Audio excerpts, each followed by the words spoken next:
आओ भैया आओ, पहली बार गांव में कौवा बिरयानी बेच रहा हूँ। बताओ कितनी प्लेट लगा दूं? कौवा बिरयानी तो पहली बार नाम सुना है। आखिर ऐसी भी कोई बिरयानी आती है क्या? बिरयानी तो कई प्रकार की आती है। शहर में जाओगे तो हर तरह का खाना मिलेगा। गांव में तुम बस चिकन मटन में जिंदगी गुजार दोगे। इसीलिए अब क्या करो देखो, अच्छा नहीं लगा तो नाम बदल देना। क्या भाई लोग, तुम लोग पागल हो क्या? तुम ऐसे कैसे कौवा बिरयानी खा सकते हो? मुझे तो इसे देखकर ही घिन आ रही है। देखो तुम दोनों, तुम लोग तो वही हो ना जो कल अमूल के ठेले पर मटन चावल खा रहे थे और तारीफ कर रहे थे। तुम लोग यहाँ अगर खाने नहीं आए हो तो यहाँ से चले जाओ, मेरे ग्राहकों को मत भड़काओ। हाँ सही कह रहे हैं दिलीप भाई, अगर तुम लोगों को चिकन मटन खाने में कोई दिक्कत नहीं है तो भला इसमें क्यों दिक्कत है? तुम लोगों को नई नई चीजें खानी है तो खाओ, वरना जाओ। ठीक है, तुम लोग पहले खाओ, जरा देखते हैं तुम क्या कहोगे खाने के बाद, फिर हम सोचेंगे। तभी दिलीप दोनों को बिरयानी दे देता है। दोनों बिरयानी मजे से खाते हैं और कहते हैं, वाह दिलीप भाई, मजा ही आ गया। एक अलग ही स्वाद खाने को मिला। आज तो मैं अब रोज आऊंगा खाने। तभी दोनों इतना कहकर वहाँ से चले जाते हैं। अब बताओ तुम दोनों, तुम लोगों को भी एक एक प्लेट बिरयानी लगा दूं? नहीं भाई नहीं, ये सब गंदी चीज हम नहीं खा सकते। हम तो अपना चिकन मटन ही खाएंगे। तुम ही खाओ ये सब बेकार चीजें।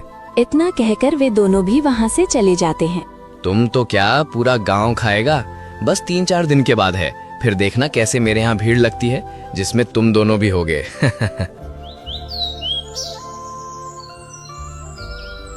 कुछ दिन बीतते हैं और गांव की चौखट पर कुछ लोग आपस में बात कर रहे होते हैं।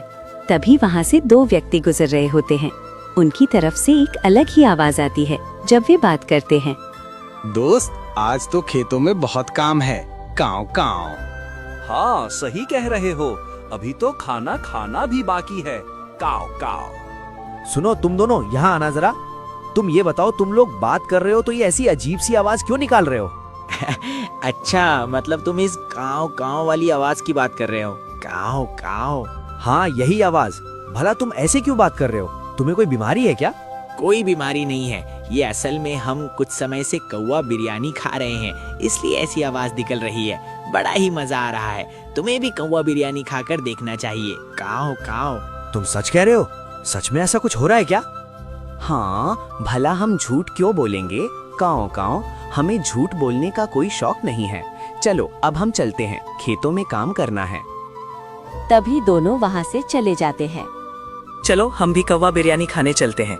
आज मटन चावल की जगह वहीं खाते हैं। ये तुम क्या कह रहे हो? अभी तो कुछ दिन पहले हमने बात की थी कि हम नहीं खाएंगे ये सब, फिर आज तुम ऐसा क्यों कह रहे हो? तुमने देखा नहीं क्या उन दोनों की आवाज? भला बिरयानी खाने के बाद ऐसा कैसे हो सकता है? हमें भी एक बार ये सब खाकर देखना चाहिए।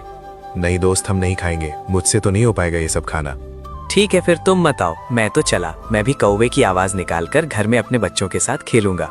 अच्छा ठीक है, चलो फिर मैं तुम्हारे साथ चलता हूँ। तभी 3 में से 2 लोग कौवा बिरयानी खाने जाते हैं। भैया, तुम ही हो कौवा बिरयानी देने वाले जिसे खाने के बाद लोग कौ कौ करते हैं? अच्छा, लगता है मेरी कौवा बिरयानी ने अपना जादू शुरू कर दिया है। हाँ, हमने सुबह ही 2 लोगों को देखा। वे कौवा बिरयानी खाकर कौवे की तरह आवाज निकाल रहे थे। हमें भी अब तुम कौवा बिरयानी खिला दो। और कितने रुपए प्लेट है तुम्हारी कौवा बिरयानी? मेरी कौवा बिरयानी तो 150 रुपए प्लेट है। बताओ फिर, 1 प्लेट दूं या 2 प्लेट? तुम्हारी कौवा बिरयानी के दाम तो अमूल के मटन चावल से भी ज्यादा है। हाँ तो ज्यादा तो होगा ही। उसका मटन खाकर थोड़ी तुम लोग अलग अलग आवाज निकाल पाओगे। ये सब तो बस मेरी कौवा बिरयानी खाकर ही होगा। अच्छा ठीक है, फिर लाओ, दे दो तुम्हारी बिरयानी। आवाज चाहिए अब, ये तो करना ही पड़ेगा। अब दोनों बिरयानी खाना शुरू कर देते हैं और देखते ही देखते यहाँ और भी लोग दिलीप की बिरयानी खाने को आने लगते हैं, क्योंकि पूरे गांव में बात फैल गई थी कि कौवा बिरयानी खाने के बाद कौवों की तरह आवाज निकलती है। ये गांव वालों को कौवा बिरयानी इतना ज्यादा पसंद आ रहा है कि मेरा मटन चावल खाने कोई आ ही नहीं रहा। अब मैं एक काम करता हूँ, मैं भी जाता हूँ और कौवा लेकर आता हूँ। फिर मैं भी मटन की जगह कौवा बिरयानी बनाऊंगा और बेचूंगा। तभी अमूल कौवा बिरयानी के लिए मटन वाली दुकान पर जाता है। सुनो मटन वाले भैया, जल्दी जल्दी से मुझे 5 किलो ताजा कौवा पैक करके दे दो। ये तुम क्या कह रहे हो? कौवा? भला मेरे यहाँ कौवा कहाँ से आएगा? तुम्हें दिखाई नहीं दे रहा कि तुम मटन वाली दुकान पर आए हो? हाँ, मुझे दिखाई दे रहा है कि मैं मटन वाली दुकान पर आया हूँ, पर हमारे गांव में एक यही तो दुकान है जहाँ पर हमें नॉनवेज मिलता है, और गांव में एक आदमी कौवा बिरयानी बेच रहा है, तो भला वो कौवा कहाँ से लेकर आ रहा है? वो तो तुम्हें उसी से पता चलेगा कि वो कौवा कहाँ से लेकर आ रहा है। मेरे यहाँ तो कौवा नहीं मिलता, यहाँ सिर्फ मटन और चिकन मिलता है। ये सब सुनकर अमूल सोच में पड़ जाता है।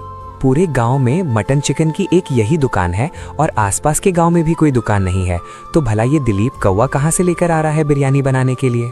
दोस्त, तुम्हारी आवाज कौवे जैसी कब होगी? बिरयानी खाकर 1 घंटा हो गया पर कोई असर दिखाई नहीं दे रहा। हाँ, 1 घंटा तो हो गया है।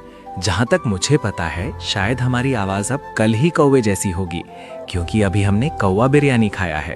अब वो हमारे पेट में जाएगा, फिर वो पचेगा, उसके बाद ही तो उसका असर शुरू होगा। सही कह रहे हो तुम, खाना पचेगा नहीं तो आवाज कहाँ से आएगी? मतलब अपने बच्चों को डराने के लिए मुझे अभी 1 दिन और इंतजार करना पड़ेगा। हाँ, 1 दिन और, फिर आएगा मजा जब हम दोनों कौवे की आवाज में लोगों से बात करेंगे।